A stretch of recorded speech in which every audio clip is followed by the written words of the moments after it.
ቆሮንቶስ ምዕራፍ 3 ላይ ከቁጥር 18 ጀምሮ ከ16 ጀምሮ እንደዚህ ይላል። ጌታ ግን መንፈስ ነው፣ የጌታ መንፈስ ባለበት በዚያ አርነት አለ።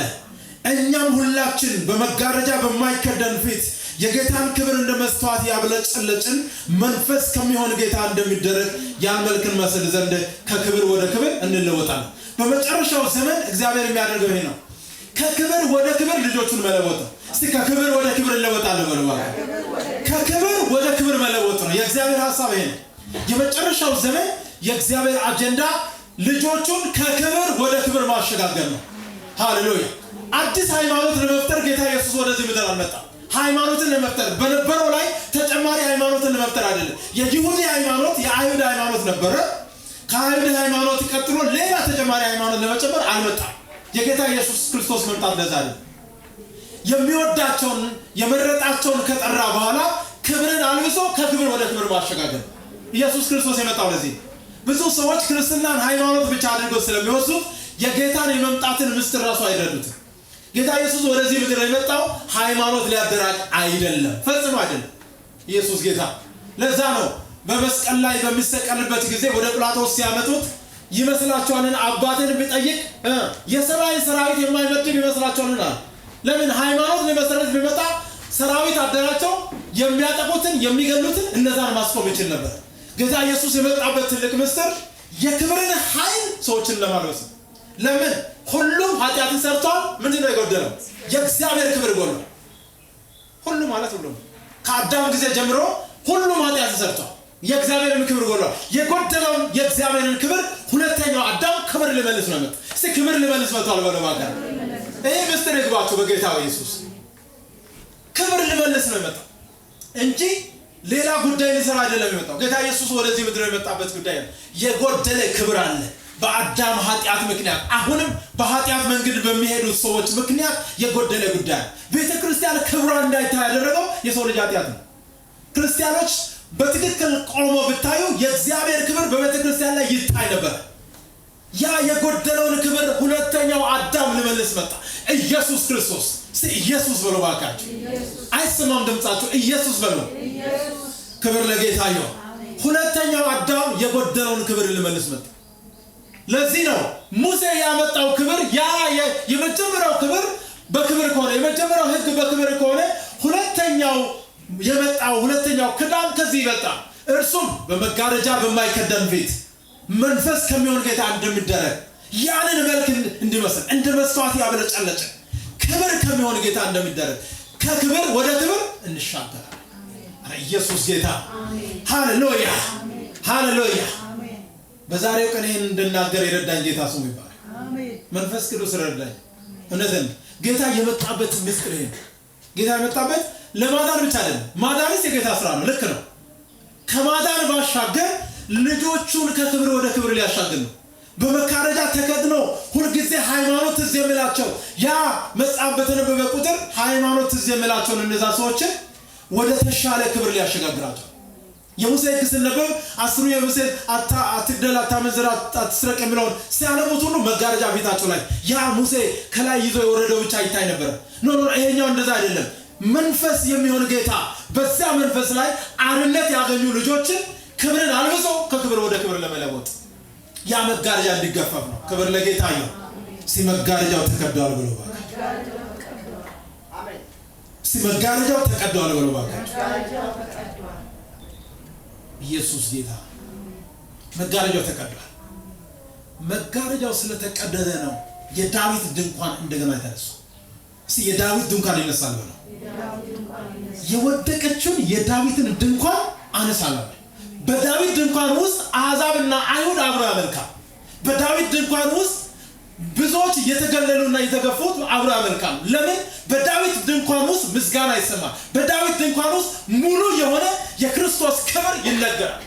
that's why የዳዊት ድንኳን ለዛ የሙሴ ድንኳን አይደለም የተነሳው። የሙሴ ድንኳን መጋረጃ ስለሚያደርግ መጋረጃው ተቀዶ ወደ ውስጠኛው መግባት ተሰጥቶናል። ስለዚህ በውስጠኛው ክፍል ያለውን የእግዚአብሔርን ክብር እንድንመለከት እግዚአብሔር ያንን እድል ሰጥቶን ነው ዛሬ ላይ ቆመን። ክብር ለጌታ ይሁን። ኢየሱስ ክርስቶስ ጌታ።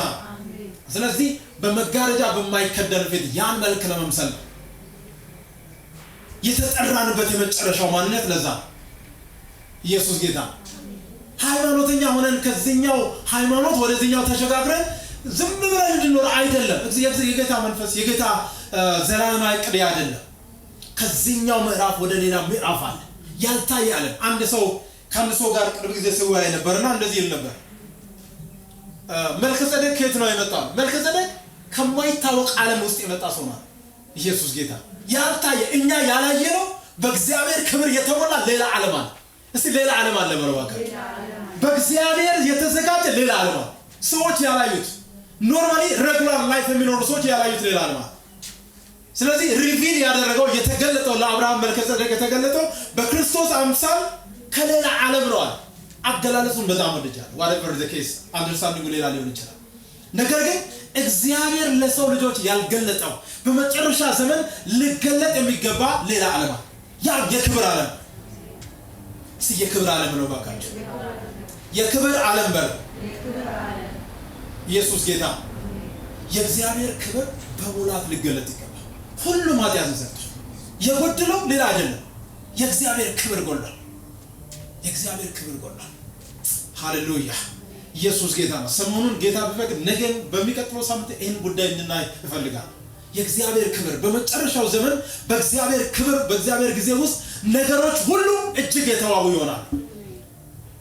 በእግዚአብሔር ክብር ውስጥ ነገሮች እጅግ የተዋቡ ይሆናሉ። እስቲ እጅግ የተዋቡ ይሆናሉ። በእግዚአብሔር ክብር ውስጥ ነገሮች እጅግ የተዋቡ ይሆናሉ። ሰው ወደ እግዚአብሔር ክብር ከገባ ነገሮች የተዋቡ ይሆናሉ። ሳይዋብ የቆየ ሳይሰራ ሳይስተካከል የቆየ ጉዳዮች ሁሉ ወደ ክብር ወደ ተሻለ ነገር ውስጥ ይቀያየራሉ። ስለዚህ ለዚህ ነው መልኩ አይታይ፣ የሙሴ መልኩ አይታይ። ለዚህ ነው ስለማይታይ አሁን በመጋረጃ ጌታ በሚገልጠው እኛ ሁላችን በመጋረጃ በማይከደን ፊት በመጋረጃ ፊት ከተከደነ መልክ አይታይ፣ ውበት አይታይ። ይታያል፣ ውበት ይታያል። በፊታችን ላይ ልብስ ብንለብስ ውበት ይታያል። ውበት እንድታይ እኮ ነው ፊታችን ገልጠን የምንሄደው። ስለዚህ የሰው ውበት የሚታየው ፊት ላይ ነው። እግዚአብሔር ክብሩን በሰዎች ላይ በሚገልጥበት ጊዜ ነገሮች ሁሉ እጅግ የተዋቡ ይሆናል። ለምን? በቆየበት ቆይታ ውስጥ የእግዚአብሔር መልክ ባንተ ላይ ይታያል። በሙሴ ላይ መልኩ የታየው ለዚህ ነው። ክብር ለጌታ ነው። ኢየሱስ ክርስቶስ ጌታ ነው። ሙሴ ላይ የእግዚአብሔር ክብር ታየ። ሙሴ መካድ በማይችለው ሁኔታ ሃሌሉያ። ኢየሱስ ክርስቶስ ጌታ ነው። ኢየሱስ ክርስቶስ ጌታ ነው። ይሄ ጊዜ በህይወታችሁ እንዲመጣ ዛሬ ጸልያለሁ። እግዚአብሔር ይህንን ጊዜ በህይወታችን ያመጣል። እርግጠኛው እኛ ምነግራችሁ በዚህ ጉዳይ ላይ ሲሪየስ ሆነን እንጸልያለን። በቤተ ክርስቲያናችን ይህ ጉዳይ ይሆናል። ሃሌሉያ። ነገሮች ሁሉ እጅግ የተዋቡ ይሆናል። መልክ ይታያል። ከተገለጠ በኋላ መልክ ይታያል፣ ውበት ይታያል። የማን መልክ? ያንተ መልክ አይደለም ባክህ፣ ያንቺ መልክ አይደለም። የክርስቶስ መልክ ባንተ ይታያል። እስቲ የክርስቶስ መልክ በሉ ባካችሁ። የክርስቶስ መልክ ይታያል። ውበት የሚሆን የክርስቶስ መልክ፣ የሚጠበቅ የክርስቶስ መልክ በእኛ ይታያል። ለምን? እግዚአብሔር መልኩ የክርስቶስ መልክ በእኛ እንድታይ ነው። ለምን? ጌታ ኢየሱስ ሲናገር እኔ የዋህ በልቤም ትሑት ነኝና እኔ ምሰለዋል። መልካችሁ በእኔ ውስጠኛው መልክ ኢነር ማን የሚባለው ውስጠኛው መንፈሳችን ትክክለኛ መንፈሳዊ ማንነታችን የክርስቶስ መልክ እንዲይዝ ነው። ስለዚህ በመጨረሻው ዘመን ስንንቀሳቀስ የእግዚአብሔር ሐሳብና አጀንዳ ምንድነው ብትሉት ሁሉ ነገር በክርስቶስ እንዲዋብ ነው። ሃሌሉያ። የእግዚአብሔር ዕቅድ ሁሉንም በክርስቶስ መጠቅለል ነው ይላል አይደል? ለመጽሐፍ ቅዱስ ነው። በክርስቶስ መጠቅለል ከሆነ እንዴት ነው በክርስቶስ የምትጠቀለለው? መልኩ ሲኖር ነው። አካል መሆኔ መልኩ ሲኖር ነው። ለምሳሌ የሌላ ሰው እጅ አጥቼ እዚህ ጋር ብገጠምልኝ አርቲፊሻል እጅ ብገጠም በምንም አይነት ሁኔታ የኔ እጅ የኛውና ይሄኛው ሊመስል አይችልም። ሌላ ነገር ብገጠም የኔ ሊመስል አይችልም። የክርስቶስ መልክ እንዲኖር ያንን መልክ የሚያንጸባርቅ ማንነት በህይወታችን ሊኖር ይገባል። የክርስቶስ መልክ በእግዚአብሔር ክብር ውስጥ የሚገለጥ ማንነት። ሃሌሉያ። ኢየሱስ ጌታ። አልገባችሁ? ነገራችን ሁሉ ውብ ይሆናል። ነገሮቻችን ሁሉ ውብ የሚያደርግ የእግዚአብሔር ጸጋ የእግዚአብሔር ህልውና በዛ ውስጥ የሚታይ ይሆናል። መልካችን የክርስቶስ መልክ ይሆናል። ስለዚህ ባህሪያችን፣ ንግግራችን፣ አስተሳሰባችን፣ አኳኋናችን ሁሉ የክርስቶስ እንዲሆን ይሄ ማንነት በህይወታችን ያስፈልጋል። የመጨረሻው ዘመን ላይ የሚታይ ጉዳይ ይህ የመጨረሻው ዘመን ሃይማኖታዊ ጉዳይ አይደለም። እግዚአብሔር ሰራዊት ሆነን እንድንንቀሳቀስ የፈለገው ለዚህ ነው። an army of the living God የእግዚአብሔር ሰራዊት የሕያው አምላክ የእግዚአብሔር ሰራዊት ሃሌሉያ የሕያው አምላክ የእግዚአብሔር ሰራዊት ነኝ የሕያው አምላክ የእግዚአብሔር ሰራዊት ነኝ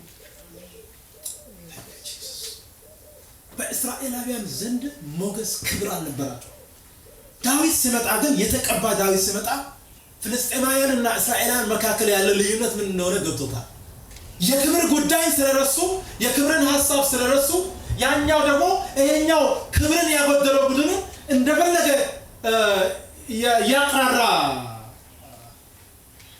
በ40 ቀናት ሲያስፈራራ የነበረውን ጉዳይ ዳዊት ሲመለከት ኖ እነዚህ እኮ ምንም ክብር ባይኖራቸው ምንም የሆነ ነገር ምስጢር ባይገባቸው የሕያው አምላክ የእግዚአብሔር ጭፍሮች ናቸው ጎልያድን ሲመለከት ግዝፈቱ ይታይ እንጂ ኖ ውስጡ ሸለፈታም ነውና ክዳን የለም ክብር የለውም አረ ኢየሱስ ጌታ ይህንን ማየት ይሁንላችሁ በዘመናት የዳዊት እይታ ከእንደ ጎልያድ እይታ ይበልጣል ዳዊት እኮ የታጠቀ አይደለም ታጥቆ የቆዩት እነ ሳኦል ናቸው እነ ሳኦል እነ ኤልያብ እዛ የነበሩት ታጥቆ የቆዩ ናቸው ነገር ግን ዳዊት ይዞ የመጣው ለየት ያለ ነገር ምንድን ነው ብትሉት ልዩ የሆነ የእግዚአብሔርን ክብር ይዞ መጣ የሕያውን አምላክ የሰራዊት ጌታ የእግዚአብሔርን ሰራዊት ሊገዳደር የሚችል ይሄ ማን ነው ሃሌሉያ አረ ኢየሱስ ክርስቶስ ጌታ ክብርና አፍረቱ ለኢየሱስ ይሁን ስለዚህ የሕያው አምላክ እግዚአብሔርን የሚገዳደር ጉዳይ ሁሉ ዛሬ ከህይወታችሁ ላይ በኢየሱስ ክርስቶስም ይቆራርጣል አሜን ነገሮችን ሁሉ ውብ ያደርጋል ራጃናማን ተላባህዲያናማ ነገሮች ሁሉ ውብ ይሆናል እግዚአብሔር በክብሩ ውስጥ የሚያሳየን ሌላ ምን ያደርጋል መሰላችሁ የእግዚአብሔር ክብር እንደ መስዋዕት ስናብለጨልጭ ክብሩ ሲገለጥ የሚሆነው ለአሕዛብ ሁሉ ነፃ መውጣት ይሆናል ኢየሱስ ጌታ አሜን አመንታችሁ ለራሳችሁ ማይሰማ ጌታ ግን መንፈስ ነው የጌታ መንፈስ ማለበት ምን አለ በዚያ አርነት እስቲ አርነት በሉ አርነት አለ አሕዛብ ሁሉ ነፃ ይወጣሉ አሕዛብ ነፃ እንዳይወጡ ያደረጋቸው ጉዳይ ያ የጎደለው የእግዚአብሔር ክብር ሙሉ ሆኖ እንዲገለጥ የተዘጋጀ ማንነት የሌለው ትውልድ ስላለ በትውልድ መካከል የተዘጋጀ ማንነት ካለ እግዚአብሔር አሕዛብን ክብሩን አልብሶ ያንቀሳቅሳል የእግዚአብሔር ሕዝብ ለአሕዛብ የመፍትሄ ሰዎች ይሆናሉ አረ በጌታ በኢየሱስ ስም ከዚህ ቀን ጀምሮ ዘመናችሁ መውጣታችሁ መግባታችሁ በእግዚአብሔር ክብር የተቃኘ ይሆን መውጣት መግባታችሁ በእግዚአብሔር ክብር የተቃኘ ይሆን ሃሌሉያ አሜን አረ ኢየሱስ ክርስቶስ ጌታ ኢየሱስ ጌታ ነው በሉባካ ኢየሱስ ጌታ ሃሌሉያ አሜን ክብር ለጌታ ይሁን ስለዚህ የእግዚአብሔር ክብር ለአሕዛብ ሁሉ አርነት ምክንያት ያደርጋል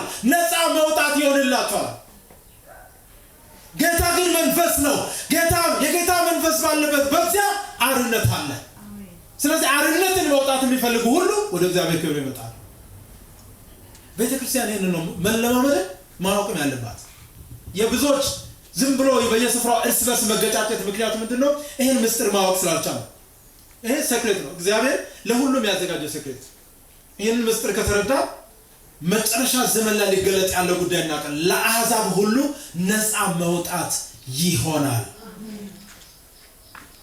ለአሕዛብ ሁሉ ለምን መሳጅ እግዚአብሔር ቃል ሲናገር ለታረደው በግ ፊት ቀረበና የታረደው በግን ራእይ ሲመለከት ዮሐንስ ከነገድ ከቋንቋ ከሕዝብ ሁሉ ዋጅታ ለአባትና ለመንግስቴ አድርገሃልና ይገባሃል አለ ለምን ሰው ሁሉ ከነገድ ከቋንቋ ከሕዝብ ሁሉ ለእግዚአብሔር መዋጀት አለ አንድ ቋንቋ ተናጋሪ አይደለም አንድ ባህል ተናጋሪ አይደለም አንድ ባክግራውንድ አይደለም እግዚአብሔር ከነገድ ከቋንቋ ከሕዝብ ከወገን ሁሉ ሰውን ሰብስቦ ለመንግስቱ እንዲያበቃ ዘንድ ነው የእግዚአብሔር የዘላለም ሐሳብና አጀንዳ ስለዚህ ለአሕዛብ ሁሉ ነፃ መውጣት ምክንያት ይሆናል በመሰረቱ የታመሙት ይፈወሳል እርግጠኛ ሆኜ ነው የምነግራችሁ ከዚህ ቀን ጀምሮ የታመሙት ይፈወሳል በዚች ቤተክርስቲያን የታመሙ ይፈወሳሉ የታሰሩት ነፃ ይወጣሉ መንፈስ ቅዱስ በሙሉ ኃይል በዚህ ስፍራ ላይ ይሰራል ሃሌሉያ ኢየሱስ ክርስቶስ ጌታ አሜን ለአሕዛብ ሁሉ ነፃ መውጣት ምክንያት ይሆናል ለምን ጌታ መንፈስ ነው የሰው መንፈሱ ነፃ ስላልወጣ ነው ሰዎች ነፃ ያልወጡ እንጂ ስጋቸው አእምሯቸው አይደለም ይሄ ስጋማ ነፃ ወጥቷል እኛ ኢትዮጵያውያን በጣሊያን እንኳን አልተገዛንም ማንም እንዲገዛንም አንፈልግም በባህሪያችን በተፈጥሮ በካልቸራችን ነገር ግን የተገዛንበት በመንፈስ የተገዛንበት ማንነት አለ አብዛኛው ሰው መንፈሳዊ ዓለም ላይ በመሰረቱ ኢትዮጵያውያን ፈርሃ እግዚአብሔር አላቸው ፈርሃ ፈጣሪ አላቸው ከዚህ የተነሳ በብዙ ነገር ፈጣሪ የሚባለውን ይፈራሉ። ነገር ግን መንፈሳቸው በሚያውቁትና በማያውቁት መናፍስት የተያዘ የታሰረ። ስለዚህ መንፈሳቸውን ነፃ የሚያወጣ ወደ ጎደለው ወደ እግዚአብሔር ክብር ሲመለሱ፣ የጎደለውን የእግዚአብሔርን ክብር ለመመለስ ሲመለሱ። ስለዚህ የእግዚአብሔር ክብር አጀንዳ ለአሕዛብ ሁሉ ነፃ መውጣት ምክንያትን በሰዎች ህይወት ውስጥ ያደርጋል። አርነት ያለው እዛ ውስጥ ነው። ጌታ መንፈስ ነው። መንፈስ ወደሆነ ጌታ በመንፈስ ካልመጣም በስጋ በአካል ከመጣም እኛም ነፃ አንወጣም። ሌላ ምሳሌ ኢየሱስ ክርስቶስ ጌታ። አረ ኢየሱስ ጌታ። ነፃ መውጣት ለአሕዛብ ሁሉ። እኔ ለአሕዛብ አንድ ብቻ አይደለም፣ ለኔሽንስ አይደለም፣ ለኦል ኔሽንስ ዴሊቨራንስ ይሆናል። that's why ኤክሶደስ የሚለውን ስምስ ጌታ መንፈስ ቅዱስ ሲሰጠን በክርስቶስ ነፃ መውጣት ማለት ነው። ሌላ ጉዳይ ነው። Christ has set us free። ክርስቶስ ነፃ አውጥቷል። በክርስቶስ ነፃ እንዲወጡ የእግዚአብሔር ክብር ባንተ መገለጥ አለ። የእግዚአብሔር ሐሳብ ዘላለማዊ ዕቅድ ያ ነውና ኢየሱስ ክርስቶስ ጌታ። ሃሌሉያ። Oh, thank you Jesus። አሁንም በዚህ ስፍራ ላይ ስንመለከት ይህ የእግዚአብሔር ክብር የሚያመጣው ጉዳይ እነግራቸዋለሁ። የወደቁት የተረሱት ይነሳሉ። የወደቁት የተረሱት ምን ይሆናሉ? ይነሳሉ። እስቲ የወደቁት ይነሳሉ በሉ። እግዚአብሔር የወደቁትን ያነሳል። የተገመገሙትን ይደግፋል። የተረሱትን ያስታውሳል። ለምን? ክብሩን ያመጣል ለማስታወስ። let me tell you this ስለ ናይጄሪያ ሀገር እነግራቸዋለሁ። በናይጄሪያ ውስጥ አደገኛ የሆነ ጥንቆላ አሰራር በጣም ከበድ ያለ በአየር ላይ የሚበር አደገኛ የሆነ መናፍስት አሰራር። እግዚአብሔር ደግሞ ቀብቶ ሰዎችን ሲያስነሳ ያንን የሚበቀል ቅባትን ያስነሳ። በደንብ እንድትሰሙ ፈልጋለሁ። የወደቁትን የሚያነሳ የእግዚአብሔር ክብር፣ የተነሱትን የሚያስታውስ የእግዚአብሔር ክብር በቤተ ክርስቲያናችን ላይ ይገለጣል። ይህ ብቻ አይደለም፣ ኖት ኦንሊ በእኛ ብቻ አይደለም፣ ሌሎች ቤተ እምነቶች ላይ የእግዚአብሔር ክብር ይገለጣል። እግዚአብሔር ምድራችን የሚጎበኝበት ጊዜ ይሄ ነው። በደንብ እንድታውቁ እፈልጋለሁ። ስለዚህ በሙሴ ዘመን ሰዎች ወደቁ። በምን ምክንያት? በሕግን በመጠበቅ መዳን ባለመቻላቸው ምክንያት። they can't preserve the law of God። የእግዚአብሔርን ሕግ ጠብቆ መኖር አልቻሉም። ለምን? ሕግን ለመጠበቅ እጅግ ከባድ ስቴፕ መሄድ ነበረባቸው። ከበድ ያለ ስቴፖች አሉ። ከዚህ የተነሳ እግዚአብሔር የወደቁትን ለማንሳት የተረሱትን ለማንሳት ሲፈልግ ያንን የሙሴን ሕግ የምሽር ሌላ ሕግ ይዞ መጣ። ኢየሱስ ክርስቶስ አዲሱን ኪዳን ይዞ መጣ። በደሙ መፍሰስ በኩል የሆነ አዲስ ኪዳን። እስቲ አዲስ ኪዳን ተሰጥቶኛል በሉ ባካችሁ። ክብር ለጌታ ይሁን። በክርስቶስ ኢየሱስ አዲስ ኪዳን አግኝተናል። ይህ አዲስ ኪዳን በህይወታችን በዘመናችን የሚሰራ የሚንቀሳቀስ እውነት ነው። የእግዚአብሔር ክብር የወደቁትን የሚያነሳ። ብዙ ይወደቁአል ወገኖች። መፍትሄ አጥቶ በበሽታ ይወደቁ፣ መፍትሄ አጥቶ በአጋንንት እስራት ይወደቁ፣ መፍትሄ አጥቶ በሞራል ውድቀት ውስጥ ይወደቁ እጅግ የተሳሰሩ ብዙ ሰዎች አሉ። የእግዚአብሔር ክብር ሲመጣ ግን እነዛን ያነሳል። የዳዊት ድንኳን ለዛ ነው የሚፈለገው። የዳዊት ድንኳን ይነሳል በለው ባካችሁ። ታበርናክል ኦፍ ዴቪድ ሻል ቢ ራይዘን። የዳዊት ድንኳን እንደገና ይነሳል። ይህ የዳዊት ድንኳን የእግዚአብሔር ክብር የሚገለጥበት ነው። ብዙ የወደቁትን ከጎዳና ላይ አንስተን የምናሰለጥንባቸው፣ በብዙ ሁኔታ ውስጥ ታስሮ በዝሙት በርኩሰት በጫት በሲጋራ በሱስ በተለያየ ነገር ታስሮ ያሉትን ነፃ የሚያወጣ የጌታ መንፈስ። ሃሌሉያ። ኢየሱስ ክርስቶስ ጌታ። የወደቁት ይነሳል። የእግዚአብሔር ክብር የወደቁትን ለማንሳት ነው ወደዚህ ስፍራ የሚመጣው። ስለዚህ እንወቅ። ሃይማኖትን ለማደራጀት አይደለም፣ ኖ። ኮንግሬጌሽንን ለመጨመር አይደለም፣ ኖ። ሰራዊት ለማደራጀት ነው። የመጨረሻ ዘመን ሰራዊት አለ። የወንጌል ሰራዊት፣ የአምልኮ ሰራዊት ወገኖች፣ የጸሎት ሰራዊት፣ በብዙ አቅጣጫ እንደ ሰራዊት እንድንንቀሳቀስ ነው። that's the plan of God። የሆሊ ስፒሪት ፕላኑ ይሄ ነው። የእግዚአብሔር ዕቅድ ይሄ ነው እንጂ ሃይማኖታዊ ስርዓትን ለማደራጀት አይደለም። ይሄ የእግዚአብሔር አጀንዳ ነው፣ የወደቁትን ማንሳት። ለዚህ ነው የወደቁት የተቸገሩ ካሉ ጸሎት የሚያስፈልጋቸው ሰዎች ካሉ ከመንገድ ጠርታችሁ ይዛችኋቸው ደውሩ። በዚህ ስፍራ ላይ እግዚአብሔር ነፃ ያወጣቸዋል። እርግጠኛ ዛሬ ይሄንን እድል እግዚአብሔር ስለሰጠ ነው። ቅዳሜ የሚባለው ይሄንን ፕሮግራም ለዴሊቨራንስ፣ ለጸሎት፣ ለፈውስ፣ ለታምራት እግዚአብሔር ይሄንን የሚያደርገው የእግዚአብሔር እጅ እንጸልያለን። ይዛችኋቸው ደውሩ። ሌላው እግዚአብሔር በዚህ ሁኔታ ላይ የእግዚአብሔር ክብር ሲገለጥ የሚሆነው ነገር የጌታ አገልጋዮች እሳትና ኃይልን ለብሶ ይሄዳል። የጌታ አገልጋዮች እሳት ለብሶ ይሄዳሉ። እሳትን ለብሶ ይሄዳል። ለምን? አገልጋዮችን የእሳት ነበልባል አደርጋለሁ የሚል የጌታ ቃል አለ። ይህ ኮቨናንት ነው። አገልጋዮችን የእሳት ነበልባል የሚያደርግ የናዝሬቱ ኢየሱስ በህይወታችን ዘመን የሚሰራ። ክብር ለኢየሱስ ይሁን። ሃሌሉያ። የጌታ አገልጋዮች ለዚህ ነው ቅድም ባነበብኩት ክፍል ላይ ምን ይላል? መንፈስ ከሚሆን ጌታ እንደሚደረግ ያንን እንደ መስዋዕት የሚያበለጨልጨውን የጌታን ክብር ለመምሰል ከክብር ወደ ክብር እንለወጣለን። የጌታ አገልጋዮች ይህ በመጨረሻው ዘመን ዳግመኛ የተወለደ ሰው ሁሉ አገልጋይ ነው። ዳግመኛ የተወለደ ሰው ሁሉ አገልጋይ። በአገልግሎት መንገድ በህይወት ዘመን ሁሉ በሚኖርበት ጊዜ ዳግመኛ የተወለደ ሰው ሁሉ አገልጋይ መሆኑን ማወቅ ያስፈልጋል። ስለዚህ እነዚህ አገልጋዮች በእሳት የለበሱ ይሆናሉ። የእግዚአብሔር ክብር ሲመጣ እሳት ለብሰህ ትገለጣለህ። ለአጋንንት መንደር እሳት ትሆናለህ። ለበሽታ መንደር እሳት ትሆናለህ። ኢየሱስ ጌታ። እንደ ቀዘቀዘ እንደ ሃይማኖተኛ ሰው ለዘብተኛ ሆነ አትንቀሳቀስ። እሳትን የሚያለብስ የእግዚአብሔር ክብር ባንተ ላይ ይመጣል። ባንቺ ላይ ይመጣል። እስቲ ይመጣል በሉ ባካችሁ። ክብር ለጌታ ይሁን።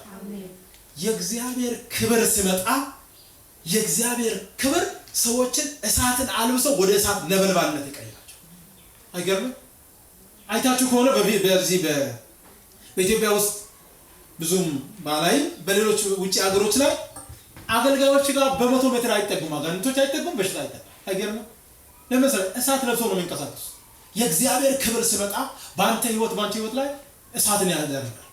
የእሳት ነበልባል የእግዚአብሔር ኃይል ለብሶ ይንቀሳቀሳል። አገልጋዮችን ከክብር ወደ ክብር ዛሬ ላይ ያያውን ነገር አትመለከትም። አትለማመድማ። መለማመዳችን የእግዚአብሔር ክብር አይለምንም። በእግዚአብሔር ክብር ልምምድ ማለትም መልመድ አይቻልም። ልምምድ ውስጥ መግባት ይቻላል። ምን ማለት ነው? የጌታ አገልጋዮች እሳትንና ክብርን ለብሰው በሚገርም ሁኔታ የሚንቀሳቀስበት ዘመን የመጨረሻው ዘመን በክርስቶስ ኢየሱስ ለኛ የተመለሰልን የጌታ ክብር ዘመን ነው። ሃሌሉያ። ስለዚህ እግዚአብሔር በህይወታችን በዘመናችን ይህንን ያደርጋል። ታንክ ዩ ሆሊ ስፒሪት። ታንክ ዩ ጂሰስ። ኢየሱስ ጌታ። የጌታ አገልጋዮች እስቲ እሳት ለብሼ እወጣለሁ ነው። የእሳት ነበልባል ያደርጋል አገልጋዮች። አይገርም? እግዚአብሔር እኮ ነው የእሳት ነበልባል ያደርጋል። እንዴት አንተ ታክሲ ውስጥ የሄድክ አጋንንት የተቀመጠው ሰውዬ እያላገጠ ምን አትችልም? አይገርም? ኢየሱስ ጌታ። ስለዚህ የእግዚአብሔር አሰራር እሳትን አልብሶ ማውጣት ነው። ሌላው የእግዚአብሔር ክብር ሲመጣ የእግዚአብሔር መንግስት በኃይል ትቀጥላለች። የእግዚአብሔር መንግስት በኃይል ትሰፋለች። እስቲ የእግዚአብሔር መንግስት በኃይል ይሰፋል። የእግዚአብሔር መንግስት በኃይል ይሰፋል። ኢየሱስ ጌታ። የእግዚአብሔር ክብር ሲመጣ የእግዚአብሔር መንግስት በኃይል ትሰፋለች። አሁን እንደሚባለው አይደለም። ገና 12% አካባቢ ነው በኢትዮጵያ አቆጣጠር። እንኳን ኢትዮጵያ ውስጥ ባለው 12% ነው።